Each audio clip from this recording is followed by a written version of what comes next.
everyone and welcome back on my channel. In today's video we're gonna finish the still life with olives that we started last week.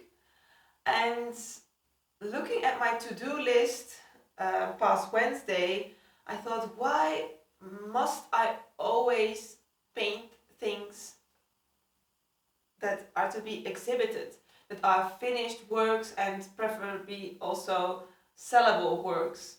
I missed the time back at the academy when I always had my sketchbook with me and studying was all I ever did. So today, well, not really today because it was Wednesday. Wednesday I thought, well, I'm gonna put my to-do list aside and I will just paint for the exercise. And the best way to do that is by painting a self-portrait, of course. So not having a real goal in mind, but just studying my face. I thought it would be fun, and it was, but you know, self-portraits are always a struggle too, because you have to stand completely still while you paint, which is impossible. And you have to look in the mirror, you have to pose for yourself. And it is also difficult because you know yourself so well, so you are more likely to paint what you know or what you think about yourself than what you see. So that was a challenge, but a nice one. As you see, I didn't finish it because I have a very small working room here and my window is facing the south. And when the sun turns, at a certain point, the light has changed so much that I just can't continue. So I stopped, but I hope that I will be able to finish some pieces, some parts of the painting next week, even though, of course, I don't have to because it is just a study. Anyway, and while I'm painting, and as I am the subject of the painting, I thought it would be appropriate to do a little chat about myself and answer some of your more personal questions. So a bit of my background and also about my art journey so far. I hope you like it.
I was born in the autumn of 1993 together with my twin brother. We lived in the village I live in now, which is a funny coincidence. I don't remember much about those 5 years of my life, but I do have some very vivid memories, and they're all about animals. One is about the time I was playing in the churchyard and there was a wounded or confused, I don't remember which one, a pigeon under the hedge. And I wanted to take it and it just hopped on my hand as if asking for help. So I took it with me home and we called it Paloma, very cliche.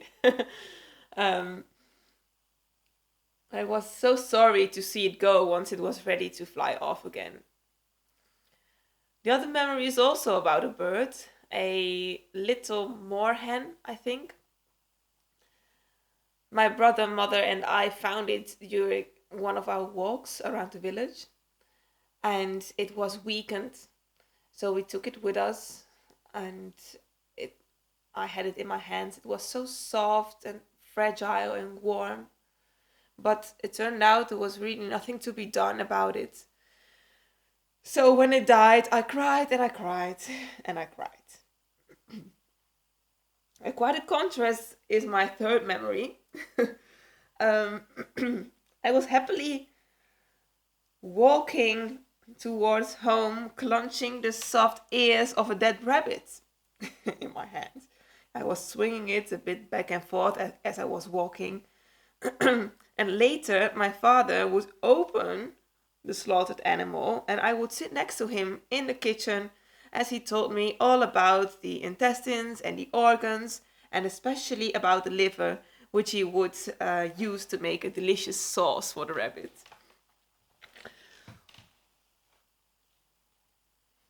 I hope that you're not too shocked, but yeah, I always like to know where my food comes from, and already back then I found it hugely interesting to know what was inside the rabbit. And when I was 5, we moved to the south of Sardinia, to the village where my father lived when he was growing up. Those years on the island were very important to me. I think they were actually fundamental for the preferences I have now and also for developing my own character. I have been told that in the first period after we moved, it had been difficult for me, um, like not speaking the language and being away from everything that I knew back in the Netherlands. But fortunately, I don't remember anything of that. They have told me, but the only memories I have are that I had this feeling of truly belonging, and I would never feel that again. Of course, there were things that set me apart from the rest, like the fact that I was half Dutch, which, by the way, you could not really notice, or the fact that I drew well, or the fact that I was less loud than most kids in class. But I had friends I could confide in. I did things I liked. I felt self confident, and I knew that my special talents were appreciated. It was during those childhood years that I developed, as they say in Harry Potter, the sorting hat says, a thirst to prove yourself, and I had this thirst to prove myself. Or maybe that's just who I was wired to be from the moment I was born. But I really wanted people to know that I was able. um, and the most important thing for me was showing that I was good in drawing and showing that I could get good grades. And this ambition to get very good grades has been with me until university years. So yeah, I was very competitive, and that was not good good for me at all. But yeah, I could not really help it. I just always saw a competition somewhere. Anyway, back to Sardinia. My best memories from the years in Sardinia are of those days with my family going to look for wild asparagus in the hills. We obviously would make a kind of competition of it. So each one of us would go and look for the asparagus, and it was it was best if you could find well, they are all wild, but there was one even more wild because it had more thorns, and those asparagus were green and very juicy. So in the end, we would all show what we had found and bring it home and eat it. Those memories that are about being in nature are very special to me, and I do think that my preference for nature, wild nature, grew even more. I think I always had that, but it grew even more when I was there in Sardinia. And that's also why right now here in the Netherlands, I must admit that I am very often a bit sad about having such a man-made landscape. This a bit boring in comparison to all the beauty I have seen in my childhood years in Sardinia. So when I was done with elementary school, we went back to the Netherlands, and for the first time, I found out that having a special talent, because I think I was good at drawing more than most when I was around 11 years old. It would not always mean that people liked it, but they could also be jealous or bitter about it. And that probably has nothing to do with the Netherlands, but more with the fact that I was getting older and children of at the start of puberty might be, well, not so nice anymore. So it was difficult for me to fit in. Again, I had some friends in the village, but when I went to the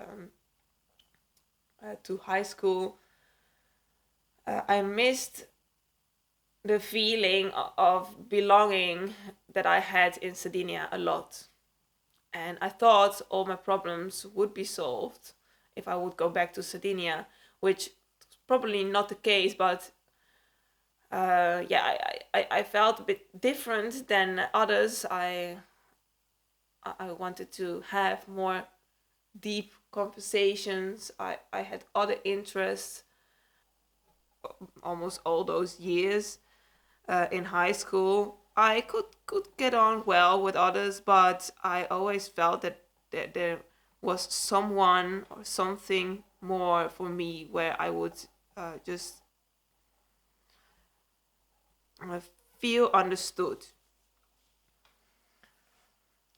Meanwhile, I was almost always drawing. I think it was towards the end of high school that I stopped drawing for a certain amount of time because, as I said before, I was so focused on good grades that my schoolwork was all I was thinking about, and that made me very stressed out.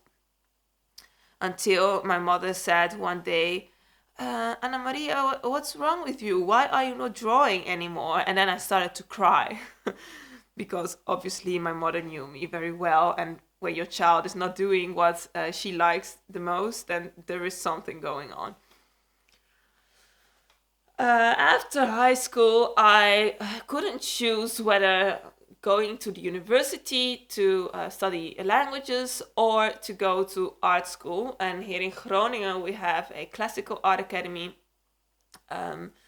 which was a private school and also more expensive than the regular courses. So I took a year off to work and to be able to pay the academy. And in 2013, 2013, I started both at the Classical Academy art academy, and I did a course on at the university.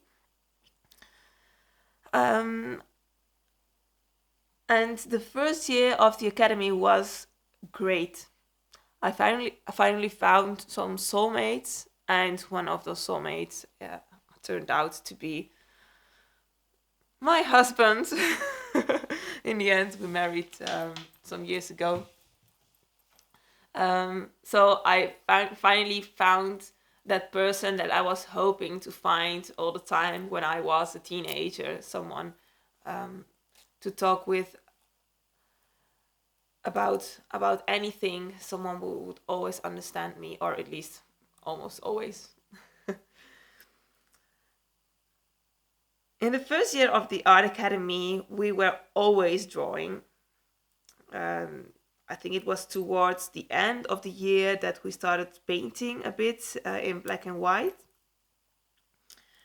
But the fact that we had so many live models and that we were surrounded by like-minded people who also were constantly studying and sketching, that was just great motivation to keep going. And I learned how to look at my subjects in an abstract way just by doing a lot. So in the second year, color was introduced, but in that period of time, I started feeling restless. I didn't get the advice I needed to paint, to solve some problems like what to do with the background, because we were almost always painting live model, and we had very little time to do it, so I would just always focus on the model and just put some weird color behind it to solve the background problem. And also I wanted to know more about color, but I had the feeling that there was no teacher who was able to tell me that. And in the end, I didn't like the exercises anymore, and I was very unhappy about what I had achieved until that moment. So I did the second year and a bit of the third year, but I just felt out of place. So I quit, and my husband, who was back then my boyfriend, also quit. And from that moment on, I just started painting a lot, live, en plein air, still lifes, and only subjects I would find beautiful. And that is the way I learned about color. Yeah. And I am proud to say that now color is really something that sets me apart from a lot of other artists. I do believe that there is not one color that I cannot mix. And when I'm painting with a new palette or with only a few colors, then I know exactly how the colors work. So that is something I am confident to teach to others as well, and that is what I have been doing for 9 years, I think, already. Oh God, I'm getting old. Of course, there is much more to be told about this journey of mine, the art journey, but I'm already doing that in each video now. So, but now you know a bit of my background. So I hope you liked what I did today, and next week I will finish the self-portrait, and we'll see what else I will do. So don't forget to subscribe if you like this video, so you never miss one of my newest online diaries. And I will see you next week. Bye!